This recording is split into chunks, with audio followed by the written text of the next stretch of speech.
Hello students, आज के lecture में हम अपना कैलकुलस का सेकेंड टॉपिक स्टार्ट करेंगे, कंटिन्यूटी। और लास्ट लेक्चर में मैंने लिमिट की थ्योरी एंड कर दी थी और अब बस लिमिट वाले पार्ट में हम लोग क्या करेंगे कि कुछ अच्छी अच्छी प्रॉब्लम्स को डिस्कशन में लेंगे, है ना। तो उसके वीडियोस कंटिन्यूअसली आप लोग देखते रहिएगा। तो लिमिट की जो एक से एक अच्छी प्रॉब्लम्स है उनको हम डिस्कशन में काउंट करेंगे और आज से हम लिमिट की एंड करने के बाद कंटिन्यूटी की थ्योरी स्टार्ट कर रहे हैं। लेकिन अब लिमिट आपने टॉपिक पढ़ लिया है तो कंटिन्यूटी में भी एक्चुअली एक लिमिट ये सॉल्व करनी होती है। तो लिमिट पढ़ने में जब कंटिन्यूटी पढ़ेंगे तो 80% पार्ट आपका पढ़ा हुआ ही होगा, बस थोड़ा सा सीखना है और एक तरह से आपका लिमिट का रिवीजन ही होगा यहाँ पर, ठीक है ना। चलिए स्टार्ट कर लेते हैं।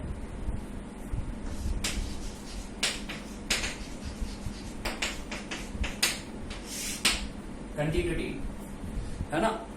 तो अब हम लोग बात करने जा रहे हैं कि अगर किसी फंक्शन की कंटिन्यूटी की बात करनी हो तो कुछ पॉसिबल, मैं कुछ ग्राफ बना रहा हूं और उसमें से अपने को देख के चेक करना कि किस पॉइंट पर फंक्शन कंटिन्यूअस है और कहां पर फंक्शन डिसकंटिन्यूअस है।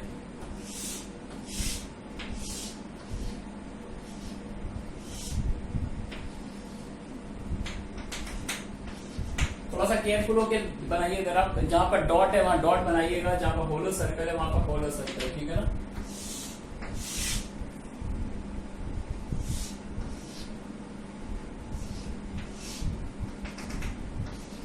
क्या क्या सिचुएशन हो सकती है किसी फंक्शन के ग्राफ में किसी पॉइंट पर।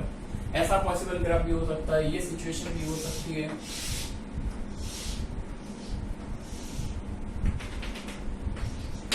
कुछ इस तरह की सिचुएशन भी आ सकती है।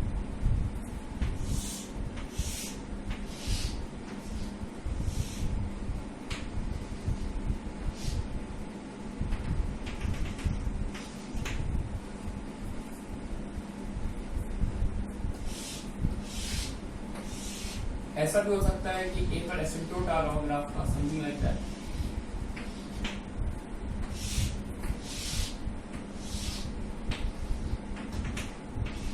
कुछ ऐसी सिचुएशन भी हो सकती है। तो देखिए मैंने कुछ पॉसिबिलिटीज को मैंने यहाँ पर ग्राफ के थ्रू ड्रॉ किया है। First figure, second figure, third,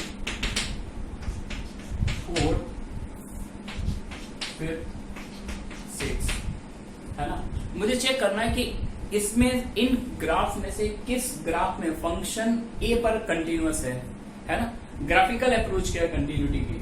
तो पहले तो मैं डिफाइन करना चाहूंगा कंटिन्यूटी का मीनिंग क्या है। कंटिन्यूअस हम किसी पॉइंट पर कब बोलते हैं, तो फंक्शन के ग्राफ को हम x इक्वल्स टू ए पर कंटिन्यूअस तब बोलेंगे जब आप ग्राफ पर ट्रेवल करें। किस पर ट्रेवल करना है, ग्राफ पर। और कैसे ट्रेवल करना है, ए के लेफ्ट से ए की राइट की तरफ चलिए। मतलब जैसे ये वाला ग्राफ पिक कर लिया हमने 6 वाला। अगर हम ए के लेफ्ट से ए के राइट की तरफ ट्रेवल करें और इस पॉइंट को क्रॉस करते टाइम अगर ये चौक मेरी ऊपर नहीं उठती है, अगर ये चौक ऊपर नहीं उठती है तो कंटिन्यूअस है। और अगर चौक ऊपर उठ जाती है, इसको क्रॉस करते समय चलना कैसे, लेफ्ट से राइट भी चल सकते हैं और राइट से लेफ्ट भी, और उस पॉइंट को क्रॉस करना जहां पर हमें कंटिन्यूटी चेक करनी है। तो अगर हम इस ग्राफ की बात करें तो आप ए के लेफ्ट से ए के राइट की तरफ चलिए और जब आप इस पॉइंट को क्रॉस करें तो ऑब्वियस सी बात आपके पेन की टिप नहीं उठेगी। पेन की टिप नहीं उठती है तो इसका मतलब फंक्शन कंटिन्यूअस है, और पेन की टिप उठ जाती है तो फंक्शन डिसकंटिन्यूअस है। ओके, स्टार्ट से चलते हैं। तो देखिए अगर हम ए के लेफ्ट से ए की तरफ चलेंगे तो यहाँ पर देखिए ग्राफ में जंप आ गया, पेन की टिप उठ जाएगी तो फंक्शन कैसा हो गया, डिसकंटिन्यूअस। सिमिलरली यहाँ पर भी देखो पेन की टिप यहाँ पर भी उठ जाएगी, जंप है ग्राफ में। यहाँ पर क्या, ग्राफ में गैप आ गया, यहाँ से यहाँ तक तो ठीक है, ओके। लेकिन जैसे ही आप आगे जाएंगे इस पॉइंट पर तो एक फॉलो सर्कल दिख रहा है तो फिर से पेन की टिप उठ जाएगी, तो यहाँ भी डिसकंटिन्यूअस है। यहाँ पर गैप है लेकिन ऊपर एक फंक्शनल वैल्यू दे रखी है, डॉट लगा हुआ है, ये हॉलो सर्कल है, ये डॉट है ना। और ये तो एसिम्प्टोट है। एसिम्प्टोट मतलब कर्व जिस लाइन के साथ इंफिनिटी तक ट्रेवल कर रहा है। तो ये जो 6 फिगर्स हैं इनमें से मेरे को सिर्फ ये दिख रहा है कि fx is only continuous in the figure 6, है ना। तो ये मेरे बात समझ में आ गई कि 6 ये जो लास्ट वाला फिगर है इसमें फंक्शन जो है ए पर कंटिन्यूअस है, बाकी सारे के सारे फिगर्स में फंक्शन जो है ए पर डिसकंटिन्यूअस है, ठीक है ना। बात समझ आ गई बच्चों, ठीक है। ग्राफिकल अप्रोच समझ आ गया। ग्राफ दिया है तो कंटिन्यूटी बताना, चेक करना बहुत आसान है। अब हम बात करने जा रहे हैं कि जब ग्राफ गिवन नहीं है, फंक्शन की डेफिनेशन गिवन है, then what is the formulative definition of continuity. बिना ग्राफ बनाए हम कंटिन्यूटी कैसे चेक करते हैं। तो इस फॉर्मुलेटिव डेफिनेशन को मैं आपको इस ग्राफ के थ्रू समझाऊंगा। आप हेडिंग डाल लें, formulative definition of continuity.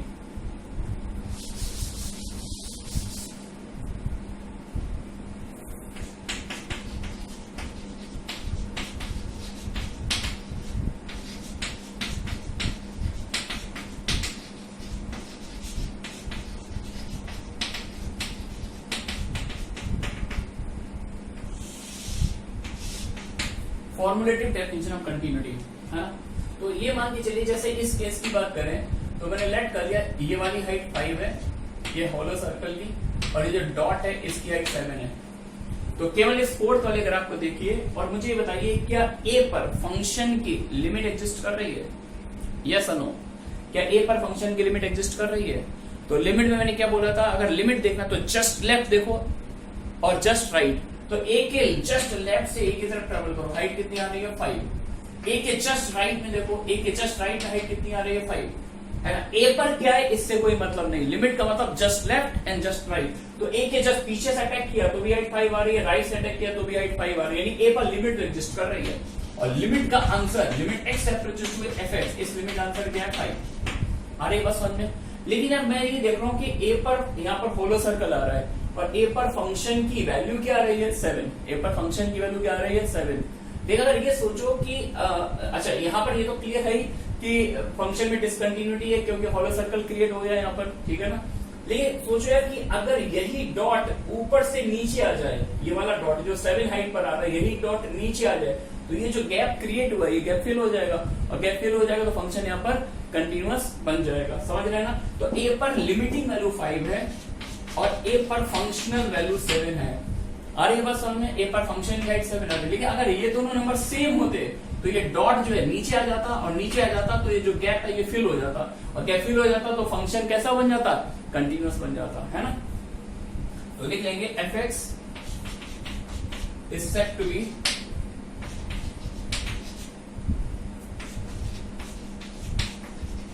continuous at x equals to a if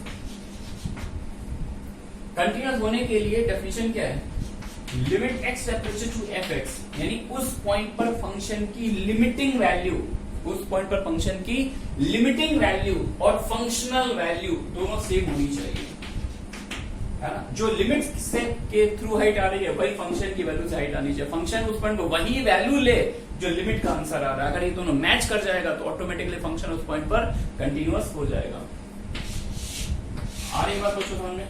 तो इसका मतलब अगर कंटिन्यूटी का कोई भी क्वेश्चन सॉल्व करना है तो आपको क्या करना पड़ेगा, दो जॉब करनी पड़ेगी। उस पॉइंट पर फंक्शन की वैल्यू निकालनी पड़ेगी और उस पॉइंट पर फंक्शन की लिमिटिंग वैल्यू निकालनी पड़ेगी। अगर ये दोनों मैच कर जाते हैं तो फंक्शन कंटिन्यूअस है, और ये मैच नहीं करते तो फंक्शन डिसकंटिन्यूअस है। आ रही बात समझ में। लेकिन हाँ, ये केस आपने पढ़ा होगा कि किसी भी पॉइंट पर फंक्शन की लिमिट निकालना ये खुद ही दो डिफरेंट जॉब होती है। तो लिमिट का मतलब right hand limit and left hand limit, है ना। तो हम लोग इसको और करके भी लिख सकते हैं।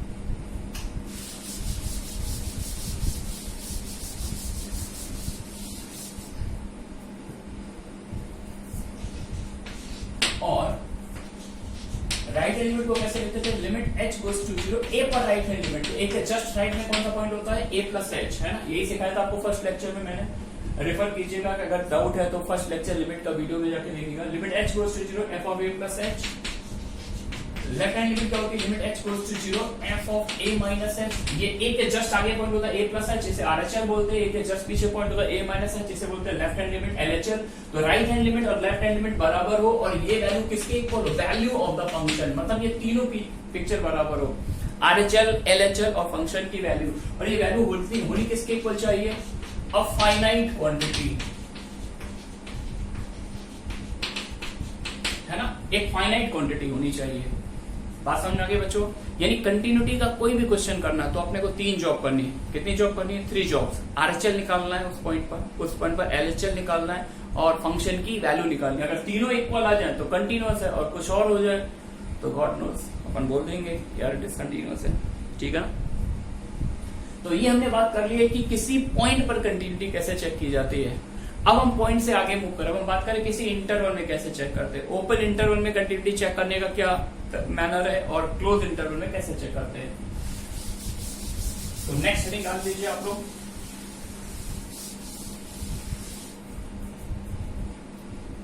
Continuity in an interval.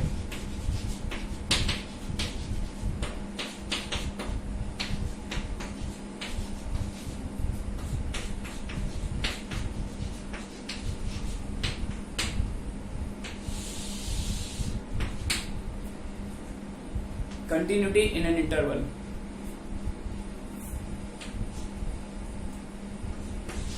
First point, fx is said to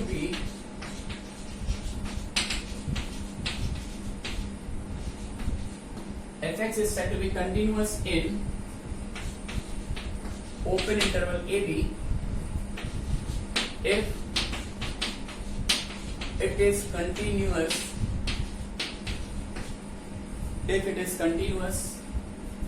at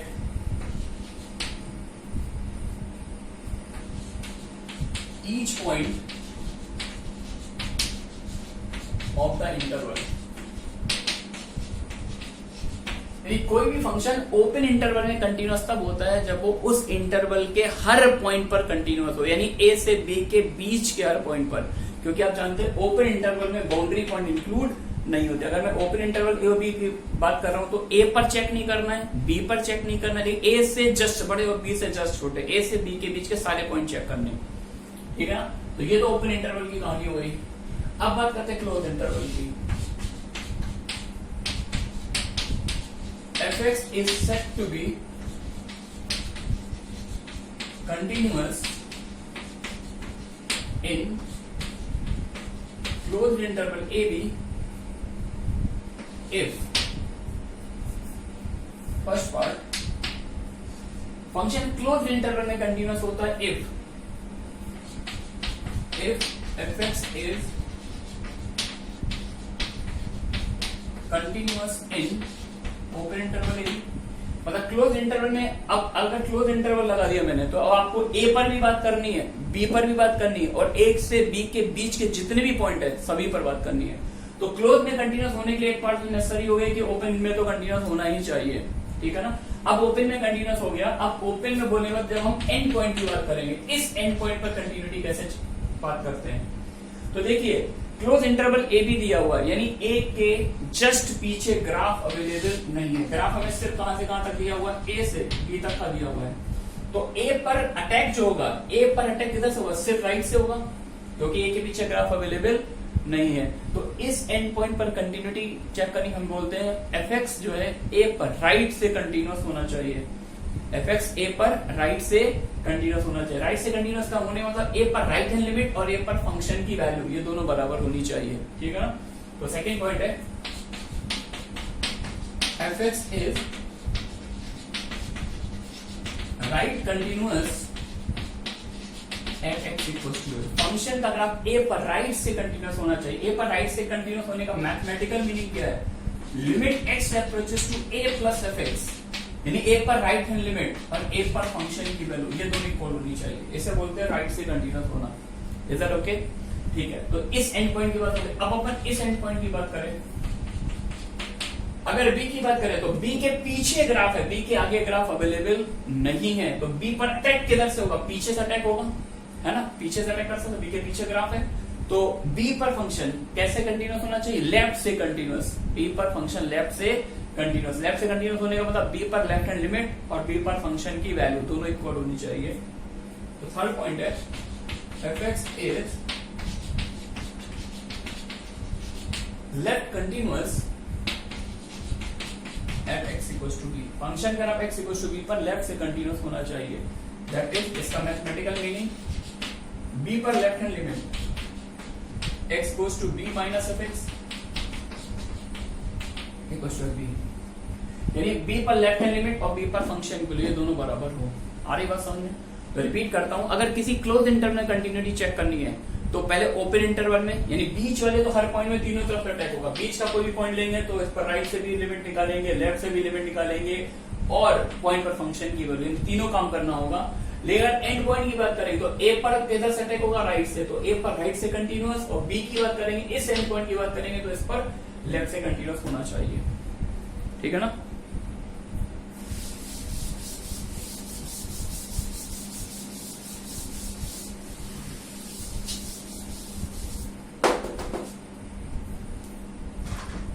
चलिए अब बात करते हैं यार कि किसी फंक्शन के डिसकंटिन्यूअस होने के क्या क्या रीजंस हो सकते हैं, है ना? तो नेक्स्ट हेडिंग डाल दें।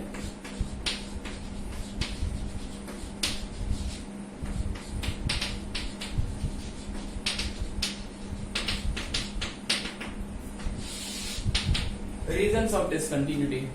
तो ऐसे ओरली बात कर लेते हैं।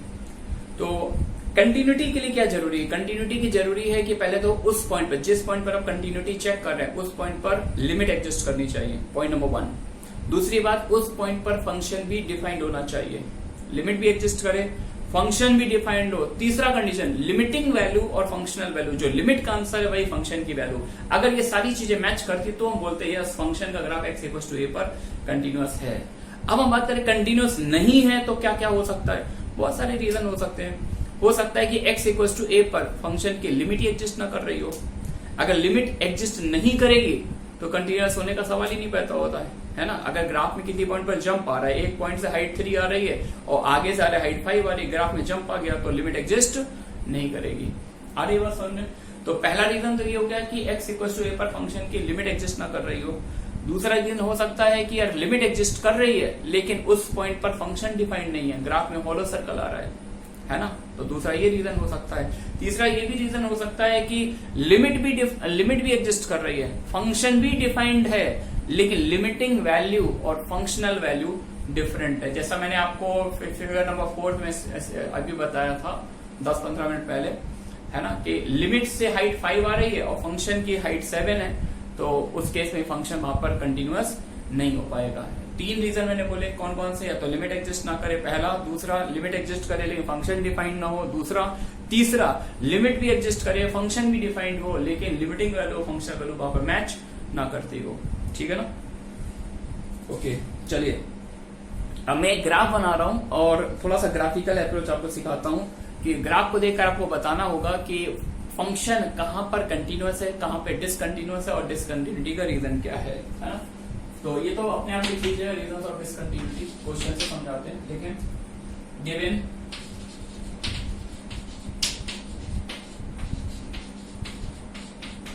Given the graph of y equal to fx, explain the reason of discontinuity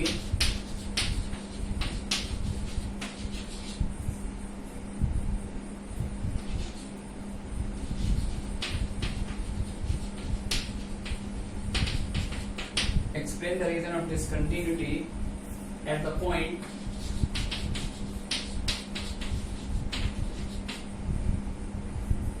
where it is discontinuous.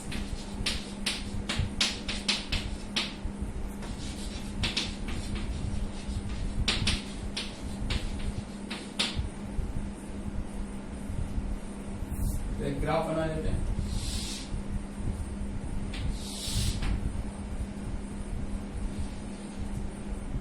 थोड़ा केयरफुल होकर ग्राफ बनाइएगा। जहां पर मैंने डॉट बनाया वहां पर डॉट होना चाहिए, जहां पर होलो सर्कल है वहां पर होलो सर्कल होना चाहिए।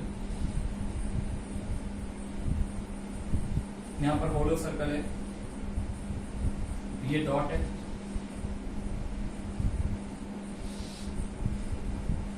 होलो सर्कल, होलो सर्कल,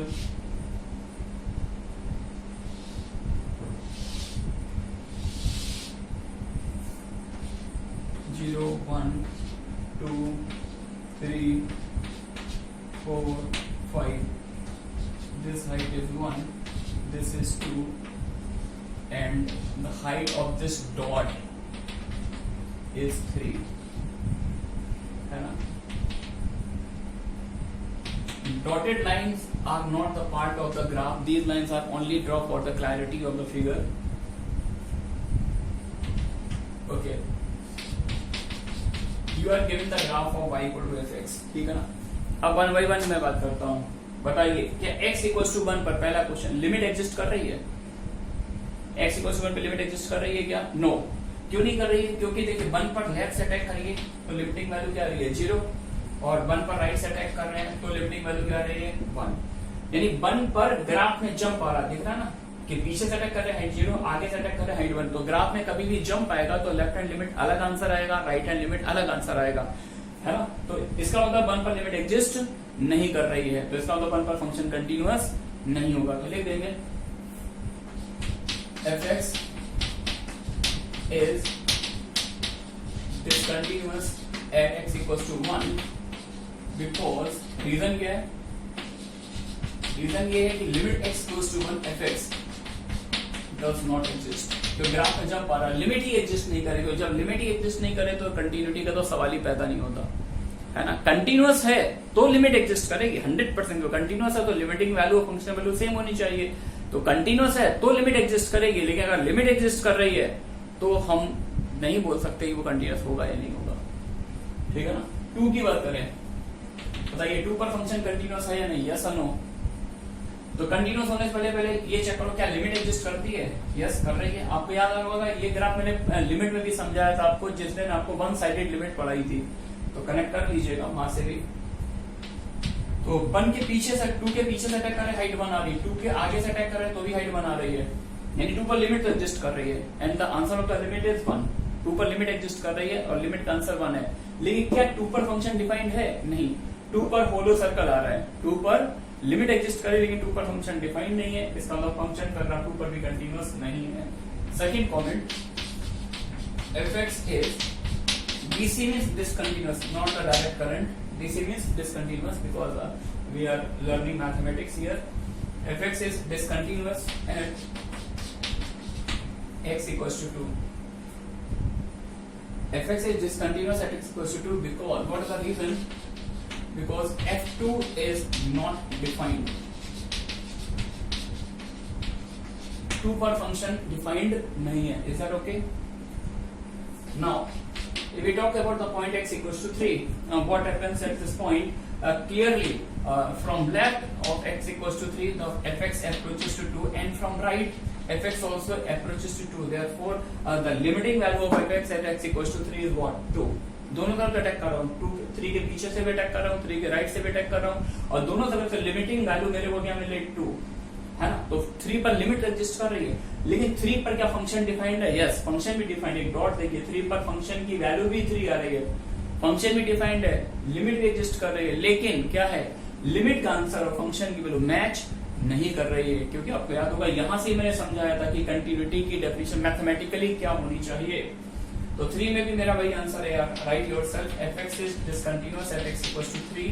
रीजन मैं लिख देता हूं, बिकॉज लिमिट देख रहा ना इस हाइट तक, या that's going fine, limit x approaches to 3 fx not equals to f3। 3 पर limiting value function value equal नहीं आ रही, बिकॉज लिमिटिंग वैल्यू का आंसर 2 है और फंक्शनल वैल्यू का आंसर 3 है।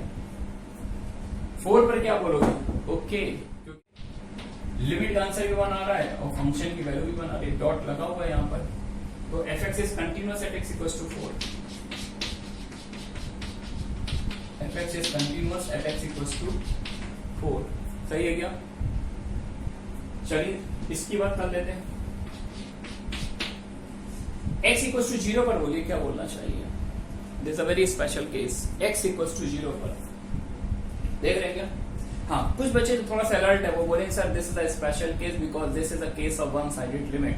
x इक्वल्स टू 0 के पीछे ग्राफ अवेलेबल नहीं है, x इक्वल्स 0 के पीछे ग्राफ अवेलेबल नहीं है, तो x इक्वल्स टू 0 यानी इस एंड पॉइंट पर कंटिन्यूटी चेक करनी है तो राइट अपन अटैक किधर से करेंगे, राइट से।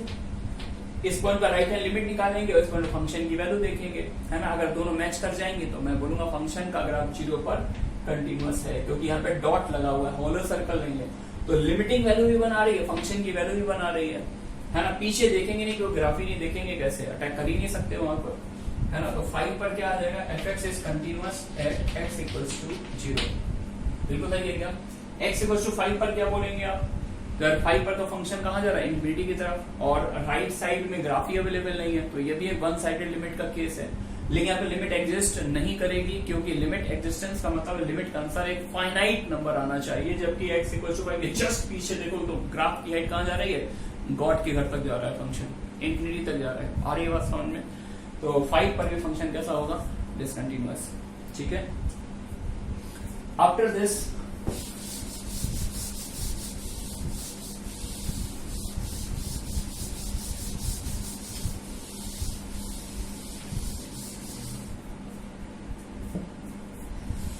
एक इंपॉर्टेंट पॉइंट आप लिख लीजिए,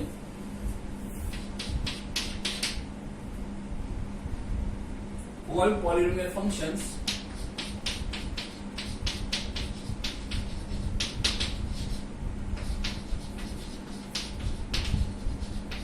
all polynomial functions, trigonometric functions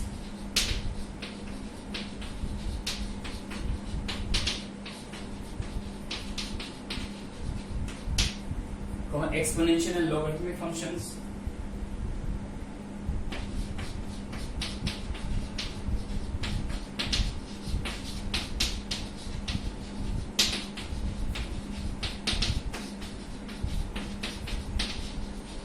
are continuous in their domain.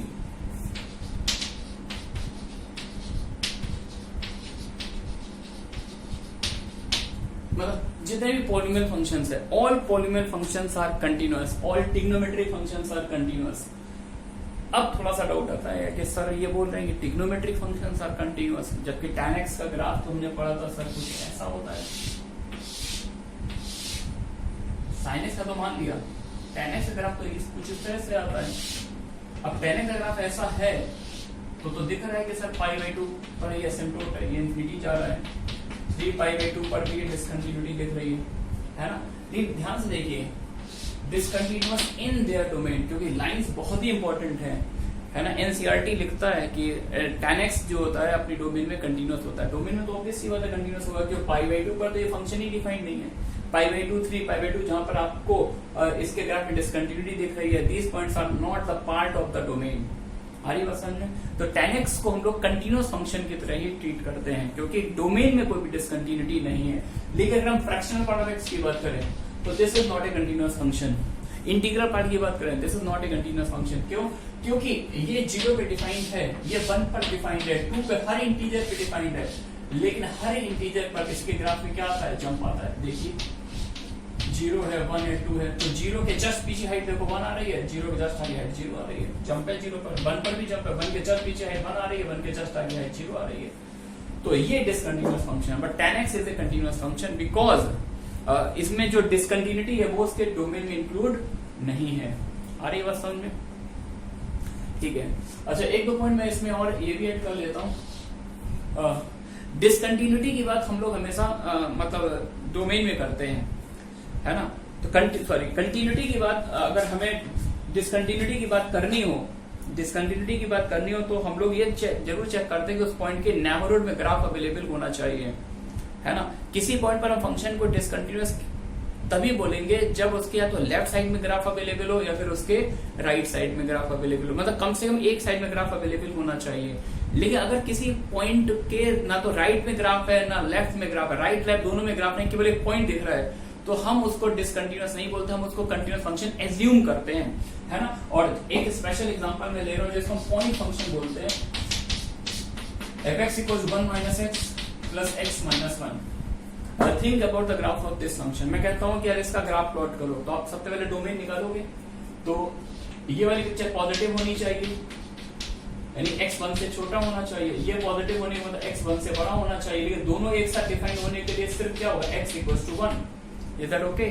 और x = 1 डालेंगे तो फंक्शन की वैल्यू क्या आएगी? 0, यानी 1, 0 ये आएगा ग्राफ। सिर्फ इस फंक्शन का सिर्फ ये ग्राफ, इसलिए इस फंक्शन को पॉइंट फंक्शन भी बोलते हैं। क्या बोलते हैं?